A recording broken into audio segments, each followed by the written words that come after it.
गुरु जी, शुक्राना गुरु जी। गुरु जी का अनंतम अंतम शुक्राना। ओम नमः शिवाय, शिव जी सदा सहाय। ओम नमः शिवाय, गुरु जी सदा सहाय। संगत जी, गुरु जी का लख लख बार शुक्राना। हर चीज़ का शुक्राना, सांस का शुक्राना, हर चीज़ का शुक्राना। लख लख बार ने करोड़ों बार शुक्राना। कितना शुक्राना करे उतना कम शुक्राना संगत जी, क्योंकि शुक्राना कभी कम हो ही नहीं सकता। हम घर में साथ बैठ के खाना खा पाते हैं, उसका शुक्राना। हम घर में साथ बैठ कर हंस बोल पाते हैं, उसके लिए शुक्राना। हम डेली घर में अपने माँ बाप को देख पाते, अपने माँ बाप से बातें कर पाते हैं, उसका शुक्राना। हर चीज़ का शुक्राना। संगत जी, कल सुबह मेरी मम्मी आंटी जी ने मुझे एक मैसेज भेजा कि तेरा लॉकेट टूट गया है ना, घबराए ना, मैं तेरे लिए नया भेज रहा हूँ। लेकिन मुझे नहीं पता था। ये देखो, जो मेरा लॉकेट स्वरूप था, ये देखो, इसमें से गुरु जी का स्वरूप अचानक से गायब हो गया। पता नहीं कहाँ गए, कहाँ गिर गया। कौन सा कष्ट, कौन सा मेरे पे कष्ट आने वाला था, गुरुजी ने मेरे कर्म काटे हैं, क्या नहीं काटे मैं तो जानता ही नहीं। ये तो सिर्फ मेरे परम पिता ही जानते हैं, जिन्होंने इतना बड़ा कष्ट लिया और मुझे बचाया उस चीज़ से। उसके लिए मेरे गुरुपा बहुत बहुत शुक्राना। मुझे तो अंदाजा भी नहीं था क्या नहीं, लेकिन गुरुपा ने काट दिया। उसके लिए बहुत बहुत शुक्राना मेरे गुरुपा। संगत जी, गुरु महाराज को पता होता है कि हमारे साथ क्या होने वाला, क्या नहीं होने वाला। इसलिए मैं कहता हूँ 100% सरेंडर कर दो गुरु जी को, क्योंकि गुरु जी सब कुछ संभाल लेंगे। ऐसी कोई चीज़ नहीं इस धरती पर जो गुरु जी ना संभाल पाए, और ऐसी कोई चीज़ नहीं जो आपको गुरु जी ना दे पाए। इधर उधर मन मत भटकाइए। आप सोचते हो कि मेरी तबीयत ठीक नहीं हो रही, मैं गुरुजी से जुड़े हुए 1 साल हो गया, नहीं हो रही। आपके कष्ट कट रहे हैं, उस बीमारी के थ्रू आपको गुरुजी ब्लेस कर रहे हैं। देखना, धीरे ही आप जल्दी स्वस्थ होगे और आप वो जीवन का आनंद ले पाओगे जो आपने कभी सोचा भी नहीं होगा कि हमें ऐसा जीवन का आनंद भी मिल सकता है। वो सिर्फ गुरु कृपा के से ही होगा, गुरु जी की कृपा से ही होगा। तो हर पाठ को एंड तक जरूर सुने। चौथी बार शुरू हो रहा है और आज दूसरा दिन है। एक एक दिन अच्छे से सुने, इस सेवा को स्वीकार करें, और संगत जी आप देखना, आपके यकीनन आपके दिन बदल जाएंगे। जय गुरु जी, शुक्राना गुरु जी। ओम नमः शिवाय, शिव जी सदा सहाय। ओम नमः शिवाय, गुरु जी सदा सहाय। जय गुरु जी। जय गुरु जी। चंचुला की प्रार्थना से ब्राह्मण का उसे पूरा शिव पुराण सुनाना और समय अनुसार शरीर छोड़कर शिवलोक में जा चंचुला का पार्वती जी की सखी एवं सुखी होना। ब्राह्मण बोले, नारी सौभाग्य की बात है कि भगवान शंकर की कृपा से शिव पुराण की इस वैराग्य युक्त कथा को सुनकर तुम्हें समय पर चेत हो गया है। ब्राह्मण पत्नी, तुम डरो मत, भगवान शिव की शरण में जाओ। शिव की कृपा से सारा पाप तत्काल नष्ट हो जाता है। मैं तुमसे भगवान शिव की कार्तिक कथा से युक्त उस परम वस्तु का वर्णन करूंगा, जिससे तुम्हें सदा सुख देने वाली उत्तम गति प्राप्त होगी। शिव की उत्तम कथा सुनने से ही तुम्हारी बुद्धि इस तरह पश्चाताप से युक्त एवं शुद्ध हो गई है, साथ ही तुम्हारे मन में विषयों के प्रति वैराग्य हो गया है। पश्चाताप ही पाप करने वाले पापियों के लिए सबसे बड़ा प्रायश्चित है। सत्पुरुषों ने सबके लिए पश्चाताप को ही समस्त पापों का शोधक बताया है। पश्चाताप से ही पापों की शुद्धि होती है। जो पश्चाताप करता है वही वास्तव में पापों का प्रायश्चित करता है, क्योंकि सत्पुरुषों ने समस्त पापों की शुद्धि के लिए जैसे प्रायश्चित का उपदेश किया है, वह सब पश्चाताप से संपन्न हो जाता है। जो पुरुष विधि पूर्वक प्रायश्चित करके निर्भय हो जाता है पर अपने कुकर्म के लिए पश्चाताप नहीं करता, उसे प्राय उत्तम गति प्राप्त नहीं होती। परंतु जिसने अपने कुकर्ता पर हार्दिक पश्चाताप होता है, वह अवश्य उत्तम गति का भागी होता है, इसमें संशय नहीं है। इस शिव पुराण की कथा सुनने से जैसी चित्त शुद्धि होती है, वैसे दूसरे उपाय से नहीं होती। जैसे दर्पण साफ करने पर निर्मल हो जाता है, उसी प्रकार शिव पुराण की कथा सुनने से चित्त अत्यंत शुद्ध हो जाता है, इसमें संशय नहीं है। मनुष्यों के शुद्ध चित्त में जगदम्बा पार्वती सहित भगवान शिव विराजमान रहते हैं। इससे वह विशुद्धात्मा पुरुष सरिशाम सदाशिव के पद को प्राप्त होता है। इस उत्तम कथा का श्रवण समस्त मनुष्यों के लिए कल्याण का बीज है, अतः यथोचित मार्ग से इसकी आराधना अथवा सेवा करनी चाहिए। यह भाव बंधन रूपी रोग का नाश करने वाली है। भगवान शिव की कथा को सुनकर फिर अपने हृदय में उसका मनन एवं निधि या दासन करना चाहिए। इससे पूर्णतः चित्त शुद्धि हो जाती है। चित्त शुद्धि होने से महेश्वर की भक्ति अपने दोनों पुत्रों ज्ञान और वैराग्य के साथ निश्चय ही प्रकट होती है। चार महेश्वर के अनुग्रह से दिव्य मुक्ति प्राप्त होती है, इसमें संशय नहीं है। जो मुक्ति से वंचित है उसे पशु समझना चाहिए, क्योंकि उसका चित्त माया के बंधन में आसक्त है। वह निश्चय ही संसार बंधन से मुक्त नहीं हो पाता। ब्राह्मण पत्नी, इसलिए तुम विषयों से मन को हटा लो और भक्ति भाव से भगवान शंकर की इस परम पावन कथा को सुनो। परमात्मा शंकर की इस कथा को सुनने से तुम्हारे चित्त की शुद्धि होगी और इससे तुम्हें मोक्ष की प्राप्ति हो जाएगी। जो निर्मल चित्त से भगवान शिव के चरणारविंदों का चिंतन करता है, उसकी एक ही जन्म में मुक्ति हो जाती है। यह मैं तुमसे सत्य सत्य कहता हूँ। सूत जी कहते हैं कि सौनक, इतना कहकर वे श्रेष्ठ शिव भक्त ब्राह्मण चुप हो गए और उनका हृदय करुणा से आदर हो गया। वे शुद्ध चित्त महात्मा भगवान शिव के ध्यान में मगन हो गए। तदंतर बिंदु की पत्नी चंचुला मन ही मन प्रसन्न हो उठी। ब्राह्मण का उक्त उपदेश सुनकर उसके नेत्र में आनंद के आंसू छलक आए थे। वह ब्राह्मण पत्नी चंचुला हर्ष से भरे हृदय से उन श्रेष्ठ ब्राह्मण के दोनों चरणों में गिर पड़ी और हाथ जोड़कर बोली, मैं कृतार्थ हो गई। तत्पश्चात उठकर मैं वैराग्य युक्त उत्तम बुद्धि वाली वह स्त्री जो अपने बापों के कारण आतंकित थी, उन महान शिव भक्त ब्राह्मण के साथ हाथ जोड़कर गदगद वाणी में बोली। चंचुला ने कहा कि ब्राह्मण शिव भक्तों में श्रेष्ठ स्वामीन, आप धन्य हैं, परमार्दर्शी हैं और सदा परोपकार में लगे रहते हैं, इसलिए श्रेष्ठ साधु पुरुषों में प्रशंसा के योग्य हैं। साधु मैं नरक के समुद्र में गिर रही हूँ, आप मेरा उद्धार कीजिए, उद्धार कीजिए। पौराणिक अर्थ तत्व से संपन्न जिस सुंदर शिव पुराण की कथा को सुनकर मेरे मन में संपूर्ण विषयों से वैराग्य उत्पन्न हो गया है, उसी इस शिव पुराण को सुनने के लिए इस समय मेरे मन में बड़ी श्रद्धा हो रही है। सूर्य जी कहते हैं कि ऐसा कहकर हाथ जोड़ उनका अनुग्रह पाकर चंचुला उस शिव पुराण की कथा को सुनने की इच्छा मन में लिए उन ब्राह्मण देवता की सेवा में तत्पर हो वहां रहने लगी। तदंतर शिव भक्तों में श्रेष्ठ और शुद्ध बुद्धि वाले उन ब्राह्मण देव ने उसी स्थान पर उस स्त्री को शिव पुराण की उत्तम कथा सुनाई। इस प्रकार उस गोकर्ण नामक महाक्षेत्र में उन्हीं श्रेष्ठ ब्राह्मण से उसने शिव पुराण की वह परम उत्तम कथा सुनी, जो भक्ति ज्ञान और वैराग्य को बढ़ाने वाली तथा मुक्ति देने वाली है। उस परम उत्तम कथा को सुनकर वह ब्राह्मण पत्नी अत्यंत कृतार्थ हो गई। उसका चित्त शीघ्र ही शुद्ध हो गया। फिर भगवान शिव के अनुग्रह से उसके हृदय में शिव के सगुण रूप का चिंतन होने लगा। इस प्रकार उसने भगवान शिव में लगी रहने लगी। उत्तम बुद्धि पाकर शिव के सच्चिदानंद स्वरूप का बारंबार चिंतन आरंभ किया। तत्पश्चात समय के पूरे होने पर भक्ति ज्ञान और वैराग्य से युक्त ही चंचुला ने अपने शरीर को बिना किसी कष्ट के त्याग दिया।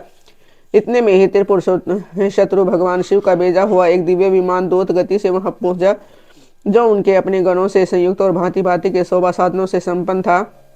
चंचुला उस विमान पर आरूढ़ हुई और भगवान शिव के श्रेष्ठ पार्षदों से ने उसे तत्काल शिवपुरी में पहुंचा दिया। उसके सारे मल धुल गए थे, वह दिव्य रूप धारिणी दिव्यांगना हो गई थी। उसके दिव्य अवयव उसकी शोभा बढ़ाते थे। मस्तक पर अर्धचंद्र का मुकुट धारण किए वह गौरांगी देवी शोभाशाली दिव्य आभूषणों से विभूषित थी। शिवपुरी में पहुंचकर उसने सनातन देवता त्रिनेत्रधारी महादेव जी को देखा। सभी मुख्य मुख्य देवता उनकी सेवा में खड़े थे। गणेश, भृंगी, नंदीश्वर तथा वीरभद्रेश्वर आदि उनकी सेवा में उत्तम भक्ति भाव से उपस्थित है। उनकी अंग कांति करोड़ों सूर्यों के समान प्रकाशित हो रही थी। कंठ में नील चिन्ह शोभा पाता था। 5 मुख और प्रत्येक मुख में 3-3 नेत्र थे। मस्तक पर अर्धचंद्राकार मुख शोभा देता था। उन्होंने अपने वामांग भाग में गौरी देवी को बैठा रखा था, जो विद्युत पुंज के समान प्रकाशित थी। गौरीपति महादेवी जी की कांति कर्पूर के समान गौर थी। उनका सारा शरीर सफेद भस्म से भाषित था। शरीर पर सफेद वस्त्र शोभा पा रहे थे। इस प्रकार परम उज्ज्वल भगवान शंकर का दर्शन करके वह ब्राह्मण पत्नी चंचुला बहुत प्रसन्न हुई। अत्यंत प्रति युक्त होकर उसने बड़ी उतावली के साथ भगवान को बारंबार प्रणाम किया। फिर हाथ जोड़कर बड़े प्रेम, आनंद और संतोष से युक्त विनीत भाव से खड़ी हो गई। उनके नेत्रों से आनंद अश्रुओं की अविरल धारा बहने लगी तथा संपूर्ण शरीर में रोमांच हो गया। उस समय भगवती पार्वती और भगवान शंकर ने उसे बड़ी करुणा के साथ अपने पास बुलाया और सौम्य दृष्टि से उसकी ओर देखा। पार्वती जी ने तो दिव्य रूप धारणी बिंदु प्रिया चंचुला को प्रेम पूर्वक अपनी सखी बना लिया। वह उसे परमानंद घन ज्योति स्वरूप सनातन धाम में अविचल निवास पाकर दिव्य सुख से संपन्न हो अक्षय सुख का अनुभव करने लगी। चंचुला के प्रियतन से पार्वती जी की आज्ञा पाकर तुंगरू का विंध्य पर्वत पर शिव पुराण की कथा सुनाकर बिंदु का पिशाच योनि से उद्धार करना तथा उन दोनों दंपति का शिवधाम में सुखी होना। सूर्य जी बोले, सोनक एक दिन परमानंद में निमग्न चंचुला ने उमा देवी के पास जाकर प्रणाम किया। दोनों हाथ जोड़कर उनकी स्तुति करने लगी। चंचुला बोली, गिरिराज नंदिनी सकंद माताओं में मनुष्यों में सदा आपका सेवन किया है। समस्त सुखों को देने वाली सब है शंभु प्रिय, आप ब्रह्म स्वरूपिणी हैं। विष्णु और ब्रह्मा आदि देवताओं द्वारा शिव हैं। आप ही सगुणा और निर्गुणा है तथा आप ही सूक्ष्म सच्चिदानंद स्वरूपिणी आधा प्रकृति हैं। आप ही संसार के सृष्टि पालन और संहार करने वाले हैं। तीनों गुणों का आश्रय ही आप ही हैं। ब्रह्मा, विष्णु और महेश्वर इन तीनों देवताओं का आवास स्थान तथा उनकी उत्तम प्रतिष्ठा करने वाली पराशक्ति आप ही हैं। सूर्य जी कहते हैं कि सोनक जिस सदगति प्राप्त हो चुकी है वह चंचुला इस प्रकार महेश्वर पत्नी उमा की स्तुति करके सिर झुकाए चुप हो गई। उनके नेत्रों में प्रेम के आंसू उमड़ आए थे। तब करुणा से भरी हुई शंकर प्रिया भक्त वत्सला पार्वती देवी ने चंचुला को संबोधित करके बड़े प्रेम से इस प्रकार कहा। पार्वती बोली, सखी चंचुले सुंदरी, मैं तुम्हारी ही की हुई स्तुति से बहुत प्रसन्न हूँ। बोलो क्या वर मांगती हो? तुम्हारे लिए मुझे कुछ भी अदेय नहीं है। चंचुला बोली, निष्पाप गिरिराज कुमारी, मेरे पति बिंदु इस समय कहाँ हैं जिनकी ऐसी गति हुई है, यह मैं नहीं जानती। कल्याणमयी दिन वत्सले में अपने उन पति देव से किस प्रकार संयुक्त हो सकूं, वैसा ही उपाय कीजिए। महेश्वरी महादेवी, मेरे पति एक सुधर जाति वेश्या के प्रति आसक्त थे और पाप में ही डूबे रहते थे। उनकी मृत्यु मुझसे पहले हो गई थी, न जाने वे किस गति को प्राप्त हुएंगी। रीजा बोली, बेटी तुम्हारा बिंदु नाम वाला पति बड़ा पापी था, उसका अंतकरण बड़ा ही दूषित था। वेश्या का उपभोग करने वाला वह महामूढ़ मरने के बाद नरक में पड़ा, अनगिनत वर्षों तक नरक में नाना प्रकार के दुख भोग कर वह पापात्मा अपने शेष पाप को भोगने के लिए विंध्य पर्वत पर पिशाच हुआ है। इस समय वह पिशाच अवस्था में ही है और नाना प्रकार के क्लेश उठा रहा है। वह दुष्ट वही वायु पी कर रहता है और सदा सब प्रकार के कष्ट सहता है। सूर्य जी कहते हैं, सोनम गौरी देवी की यह बात सुनकर उत्तम व्रत का पालन करने वाली चंचुला इस समय पति के महान दुख से दुखी हो गई। फिर मन को स्थिर करके उस ब्राह्मण पत्नी ने व्यथित हृदय से महेश्वरी को प्रणाम करके पुनः पूछा। चंचुला बोली, महेश्वरी महादेवी मुझ पर कृपा कीजिए और दूषित कर्म करने वाले मेरे उस दुष्प्रति का अब उद्धार कीजिए। देवी, कुत्सित बुद्धि वाले मेरे उस पापात्मा पति को किस उपाय से उत्तम गति प्राप्त हो सकती है, शीघ्र बताइए। नमस्कार, आपको नमस्कार है। पार्वती ने कहा, तुम्हारा पति यदि शिव पुराण की पुण्यमयी उत्तम कथा सुने तो सारी दुर्गति को पार करके उत्तम गति का भागी हो सकता है। अमृत के समान मधुर अक्षरों से युक्त गौरी देवी का यह वचन आदर पूर्वक सुनकर चंचुला ने हाथ जोड़े मस्तक झुकाकर उन्हें बारंबार प्रणाम किया और अपने पति के समस्त पापों की शुद्धि उत्तम गति की प्राप्ति के लिए पार्वती देवी से प्रार्थना की कि मेरे पति को शिव पुराण सुनाने की व्यवस्था होनी चाहिए। उस ब्राह्मण पत्नी के बारंबार प्रार्थना करने पर शिव प्रिया गौरी देवी को बड़ी दया आई। उन भक्तवत्सला महेश्वरी की राजकुमारी ने भगवान शिव की उत्तम कीर्ति का गान करने वाले गंधर्वराज तंबुरु को बुलाकर उनसे प्रसन्नतापूर्वक इस प्रकार कहा, तंबुरो, तुम्हारी भगवान शिव में प्रति है, तुम मेरे मन की बातों को जानकर मेरे अभिष्कार्यों को सिद्ध करने वाले हो, इसलिए मैं तुमसे एक बात कहती हूँ, तुम्हारा कल्याण हो। तुम मेरी इस सखी के साथ शीघ्र ही विंध्य पर्वत पर जाओ। वहाँ एक महाघोर और भयंकर पिशाच रहता है, उसका वृत्तांत तुम आरंभ से ही सुनो। मैं तुमसे प्रसन्नतापूर्वक सब कुछ बताती हूँ। पूर्वजन्म में पिशाच बिंदुक नामक ब्राह्मण था, मेरी सखी चंचुला का पति था, परंतु इस दुष्ट वैश्यगामी को हो गया स्नान संध्या आदि नित्य कर्म छोड़कर अपवित्र रहने लगा। क्रोध के कारण उसकी बुद्धि पर मूढ़ता छा गई थी। वह कर्तव्य का विवेक नहीं कर पाता था। अभक्ष्य भक्षण, सजनों से द्वेष और दूषित वस्तुओं का दान लेना यही उसका स्वाभाविक कर्म बन गया था। वह शस्त्र लेकर हिंसा करता गया, बाएं हाथ से खाता, दीनों को सताता और क्रूरतापूर्वक पराये घरों में आग लगा देता था। चांडालों से प्रेम करता और प्रतिदिन वेश्या के संपर्क में रहता था। बड़ा दुष्ट था वह पापी। अपनी पत्नी का परित्याग करके दुष्टों के संग में ही आनंद मानता था।